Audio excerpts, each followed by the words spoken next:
ಈ ರೀತಿ ನಾವೇನಾದರೂ ನರೇಂದ್ರ ಮೋದಿ ಮತ್ತು JP ನಡ್ಡಾ ಅವನು ಯಾರೋ ಇನ್ನೊಬ್ಬ ಅಮಿತ್ ಶಾ ಅವರು ಈ ಥರ ಪೋಸ್ಟರ್ ಹಾಕಿದ್ರೆ ನೀವು ಸುಮ್ಮನೆ ಇರ್ತಿದ್ರಾ? ಇಡೀ ದೇಶದಲ್ಲಿ ನೀವು ಕಿಡಿ ಒರೆಸೋಂಥ ಕೆಲಸವನ್ನು ಮಾಡ್ತಿರ್ಲಿಲ್ವಾ? ಇವನು ಯಾರು ಇವ ಸುರೇಶ್ ಅನ್ನೋನು ಯಾರು, ಅವನ ಹಿನ್ನೆಲೆ ಏನು ಪೊಲೀಸ್ನವ್ರು ಹೇಳಬೇಕು. We belongs to which party, we belongs to which organisation. So ಇಂಥವ್ರನ್ನ ಇಲ್ಲಿ ಒಳಗಡೆ ಇಟ್ಕೊಂಡು ನ್ಯೂಸೆನ್ಸ್ ಮಾಡುವಂಥ ಕೆಲಸವನ್ನು ಮಾಡ್ತಾರೆ. ಬರೀ ಅರೆಸ್ಟ್ ಮಾಡುವಂಥದ್ದಲ್ಲ, ಅವನ್ನ ಮಂಪರ್ ಪರೀಕ್ಷೆ ಮಾಡಿ ಅವನಿಗೆ ಪ್ರಚೋದನೆ ಮಾಡಿರುವಂಥವ್ರು ಯಾರು? ಅವನು ಒಬ್ಬನೇ ಎಲ್ಲ ಮಾಡಿರೋದಿಲ್ಲಿ, ಅವ್ನ ವಿರುದ್ಧ ದೊಡ್ಡ ಷಡ್ಯಂತ್ರ ಇದೆ. BJPಯವರು ಇದ್ದಾರೆ, RSSನವರು ಇದ್ದಾರೆ. ಅವ್ರು ಹೇಳಿ ಮಾಡಿಸ್ತಾ ಇರುವಂಥದ್ದು ಭಾಳ ಸ್ಪಷ್ಟವಾಗಿದೆ. ಹಿಂದೂ ಮುಸ್ಲಿಂ ಗಲಾಟೆ ಸೃಷ್ಟಿ ಮಾಡಬೇಕು ಮೈಸೂರಲ್ಲಿ, ಇಲ್ಲಿಂದ ರಾಜ್ಯಕ್ಕೆ ಕಿಡಿ ಒತ್ತಿಸ್ಬೇಕು, ಇಡೀ ದೇಶಕ್ಕೆ ಇದನ್ನು ತೋರಿಸುವಂಥ ಕೆಲಸವನ್ನು ಮಾಡಬೇಕು. ಮೂಢ ವಿಚಾರದಲ್ಲಿ ಹೆಂಗೆ ಇಡೀ ದೇಶಾದ್ಯಂತ ನ್ಯೂಸ್ ಮಾಡಿದ್ರು ಅದೇ ರೀತಿ ಮಾಡುವಂಥ ಕೆಲಸಕ್ಕೆ ಇದಕ್ಕೆ ಈಗ ಕೊನೆಯದಾಗಿ ಈ ಅಸ್ತ್ರವನ್ನು ಉಪಯೋಗಿಸುವಂಥ ಕೆಲಸವನ್ನು ಮಾಡಿದ್ದಾರೆ. ನಾವು ನಮ್ಮ ತಾಳ್ಮೆಯನ್ನು ಪರೀಕ್ಷೆ ಮಾಡುವಂಥ ಕೆಲಸವನ್ನು ಮಾಡಬಾರ್ದು.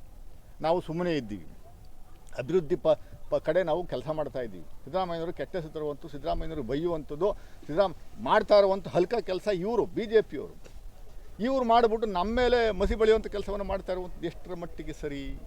ಇದು ನಾನು ಭಾಳ ಸ್ಪಷ್ಟವಾಗಿ ನನ್ನ ಕಂಪ್ಲೇಂಟಲ್ಲಿ ಹಾಕಿದ್ದೀನಿ. FIR ಮಾಡಬೇಕು ಪ್ರತಾಪ್ ಸಿಂಹನ ವಿರುದ್ಧ. ಇಮ್ಮಿಡಿಯೇಟಾಗಿ ಪ್ರತಾಪ್ ಸಿಂಹ ಇವತ್ತು ಸಾಯಂಕಾಲದೊಳಗಡೆ ಈ ಊರಿಂದ ಎಸ್ಕೇಪ್ ಆಗೋದಕ್ಕಿಂತ ಮುಂಚೆ ಅವನ್ನ they should arrest him and put behind the bar.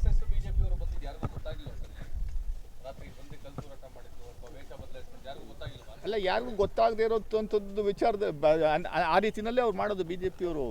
BJP RSSನವರು ಹೇಳ್ಕೊಂಡು ಬಂದಾರೆ, ಪ್ರಶ್ನವ್ರಿಗೆ ಮಾಹಿತಿ ಕೊಟ್ಬಿಟ್ಟು ಬರ್ತಾರೆಯೇ, ಇಲ್ಲ ನಮ್ಗೆ ಹೇಳ್ಬಿಟ್ಟು ಬರ್ತಾರೆಯೇ. ಅವ್ರ ಒಳಗಡೆ ಅವ್ರ RSS ಕೆಲಸನೇ ಅದು. ಎಲ್ಲೆಲ್ಲಿ ಕೋಮುಗಲಭೆ ಸೃಷ್ಟಿ ಮಾಡ್ತಾರೋ ಅಲ್ಲಿ ಬಹುತೇಕ ಎಲ್ಲ RSSನವ್ರು ಇದ್ದಾರೆ. ಸೊ ವೇಷವನ್ನು ಧರಿಸಿ ಟೋಪಿ ಹಾಕ್ಕೊಂಡು ಬಂದು ಕಲ್ಲೊಡೆಯುವಂಥ ಕೆಲಸವನ್ನು ಮಾಡಿರುವಂಥದ್ದು ಪೊಲೀಸ್ ಮಾಹಿತಿನೂ ಇದೆ. ಪೊಲೀಸ್ನವ್ರು ಹೇಳಬೇಕು ಅಂತ ನಾನು ಒತ್ತಾಯಿಸ್ತೀನಿ. ಅಲ್ಲ, ಎಲ್ಲರೂ ಅಂತ ನಾನು ಹೇಳ್ತಾ ಇದ್ದೀನಾ? ಎಲ್ಲರೂ ಹೇಳ್ತಾ ಇದ್ದೀನಿ ನಾನು. ಈಗೇನು 2000 3000 ಅಂತ ನೀವು ತೋರಿಸ್ತಾ ಇದ್ದೀರಿ. 2000 RSSನವರು ಅಂತ ಹೇಳ್ದ ನಾನು. 300 ಜನ ಬಂದಿದ್ದಾರೆ ಮೈಸೂರಿಗೆ, ಅದ್ರಲ್ಲಿ 50 ಜನ NR ಕಾನ್ಸ್ಟಿಟ್ಯೂನ್ಸಿಗೆ ಬಂದಿದ್ದಾರೆ ಅನ್ನುವಂಥದ್ದು ನನ್ನ ಆಪಾದನೆ. My very clear allegations. So ಅದ್ರ ವಿರುದ್ಧ ತನಿಖೆ ಮಾಡುವಂಥ ಕೆಲಸ ಆಗಬೇಕು. ಇದು ಸುಮ್ಮನೆ ಇಷ್ಟಕ್ಕೆ ಬಿಡಲ್ಲ ಅವರು. ಯಾಕೆಂದರೆ ಇದು ಕಂಟಿನ್ಯೂಷನ್ ಪ್ರೋಸೆಸ್. ಇನ್ನೂ ಒಂದು ವಾರ 10 ದಿವಸ ಇದನ್ನು ಎಪಿಸೋಡನ್ನ ನಡೆಸ್ತಾರೆ ಅವರು. BJP ಇಡೀ ದೇಶಾದ್ಯಂತ ರಾಜ್ಯಾದ್ಯಂತ ಬಿಂಬಿಸುವಂಥ ಕೆಲಸವನ್ನು ಮಾಡ್ತಾರೆ. ಇದು ಯಾರು ತಪ್ಪು ದಯಮಾಡಿ ಹೇಳಿ. ಯಾರು ಧರ್ಮಗುರು ವಿರುದ್ಧ ಅವಹೇಳನಕಾರಿ ಪೋಸ್ಟರ್ ಮಾಡಿರುವಂಥವ್ರು ಯಾರು? ಯಾರ ಲೀಡರ್ಸ್ ವಿರುದ್ಧ ಮಾಡಿರುವಂಥ ನಾವೇನ ಮಾಡಿದ್ದೀವಾ?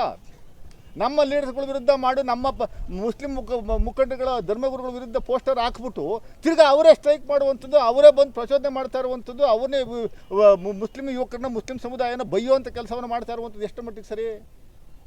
ಏನು ಮುಸ್ಲಿಂ ಸಮುದಾಯ ಅಂದರೆ ಏನು ಅಂದ್ಕೊಂಡಿದ್ದೀರಿ ನೀವು? ಈ ದೇಶದ ಮಕ್ಕಳಲ್ವ ಅವರು? ಈ ದೇಶದ ಮಣ್ಣಿನ ಮಕ್ಕಳಲ್ವ? ನಿಮ್ಮ ಥರ ಅಲ್ವ ಅವರು?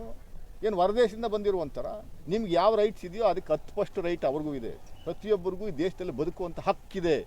ನೀವು ಜಾತಿ ರಾಜಕೀಯ ಮಾಡಿ ಬೇಳೆಕಾಳು ಬೇಯಿಸುವಂಥ ಕೆಲಸವನ್ನು ಮಾಡಬೇಡಿ. ನಿರ್ದಾಕ್ಷಿಣ್ಯವಾಗಿ ನಾನು ಮುಖ್ಯಮಂತ್ರಿಗಳನ್ನು ಮನವಿ ಮಾಡ್ಕೊತಾ ಇದ್ದೀನಿ, ಆಗ್ರಹಿಸ್ತಾ ಇದ್ದೀನಿ, ದಯಮಾಡಿ ಒದ್ದು ಒಳಗಡೆ ಹಾಕಿಸಿ. ಸುಮ್ಮನೆ ಹೇಳಿಕೆ ಮಟ್ಟ ಕೊಡಬೇಕು. ಹೌದು, ನಾನು ಕೊಟ್ಟಿರೋ ಕಂಪ್ಲೇಂಟಲ್ಲಿ ಪ್ರತಾಪ್ ಸಿಂಹನ ಮೊದಲು ಅರೆಸ್ಟ್ ಮಾಡಿ ಅಂತ ಹೇಳಿದ್ದೀನಿ. ಪ್ರತಾಪ್ ಸಿಂಹ ಈ ರೀತಿ ಕಿಡಿ ಒತ್ಸುವಂಥದ್ದು ಅವನ ಚರಿತ್ರೆ. ಅದು ಈಸ್ ಫ್ರಮ್ ದಟ್ ಕ್ಯಾಟಗರಿ. RSSಯಿಂದ ಬಂದಿರುವಂಥ ವ್ಯಕ್ತಿ. ದಿನ ಬೆಳಗ್ಗಿದ್ರೆ ಮುಸ್ಲಿಂ ಸಮುದಾಯನ ಕಾಂಗ್ರೆಸ್ನ ಬೈಯುವಂಥದ್ದು ಏಕೈಕ ಚಾಳಿ. ಯಾಕೆ ಇವನು ಬಂದ ಇಲ್ಲಿ ಒಳಗಡೆ? ದಯಮಾಡಿ ಹೇಳಿ, ಏನಾಗಿದೆ ಅವ್ನಿಗೆ ಅನಾಹುತ? ಏನು ಸಮಸ್ಯೆ ಆಗಿದೆ? ಅವ್ರ ಮನೆಯವ್ರಿಗೆ ಏನಾದರೂ ಸಮಸ್ಯೆ ಆಗಿದೆಯಾ? ಅವ್ರ ಕುಟುಂಬಕ್ಕೆ ಏನಾದರೂ ಸಮಸ್ಯೆ ಆಗಿದೆಯಾ? ಇಲ್ಲ ಹಿಂದೂಗಳಿಗೆ ಏನಾದರೂ ಯಾರಾದರೂ ಬೈದಿದ್ದಾರಾ? ಇಲ್ಲ ಇನ್ನೇನಾದರೂ ಮಾಡಿದಾರಾ ಅನ್ನುವಂಥದ್ದು ಹೇಳಿ. ನಮ್ಮ ಲೀಡರ್ಸನ್ನ ನೀವು ಬೈದ್ಬಿಟ್ಟು ನಮ್ಮ ಲೀಡರ್ಸ್ನ ಭಾಳ ಅಶ್ಲೀಲವಾಗಿ ಚಿತ್ರವನ್ನು ನೀವು ಬಿಂಬಿಸಿಸ್ಬಿಟ್ಟು ತಿರ್ಗಾ ನೀವು BJPಯವರು ಬಂದು ಅದಕ್ಕೆ ತುಪ್ಪ ಸುರಿಯುವಂಥ ಕೆಲಸವನ್ನು ಮಾಡಿ, ಪೆಟ್ರೋಲ್ ಸುರಿಯುವಂಥ ಕೆಲಸವನ್ನು ಮಾಡ್ತಾ ಇರೋದು ಎಷ್ಟು ಮಟ್ಟಿಗೆ ಸರಿ? ಕಾಲು ಕರ್ಕೊಂಬರ್ತಾ ಇದ್ದೀರಾ? ಅದಕ್ಕೆ ಅವಕಾಶವನ್ನು ಕೊಡಲ್ಲ. ಅದೇ let it go to any extent. ನಾನು ಆಗ್ರಹಿಸ್ತಾ ಇದ್ದೀನಿ, ದಯಮಾಡಿ ಅಂಥ ಪ್ರಚೋದನೆ ಹೇಳಿಕೆ ಕೊಡುವಂಥವ್ರಿಗೆ, ಅಂಥ ಗಲಾಟೆ ಮಾಡುವಂಥವ್ರಿಗೆ ಯಾರೇ ಇರಲಿ, shoot at sight order. Because peace is very important for us. We don't want Karnataka to become another Manipur. ನಾಚಿಕೆ ಆಗಲ್ವ ನಿಮಗೆ BJPಯವ್ರಿಗೆ? ಏನಾದರೂ ಮಾನ ಮರ್ಯಾದೆ ಇದೆಯಾ ನಿಮಗೆ BJPಯವ್ರಿಗೆ? ಅಭಿವೃದ್ಧಿ ಬಗ್ಗೆ ಯಾವತ್ತಾದರೂ ಮಾತಾಡಿದ್ದೀರಾ?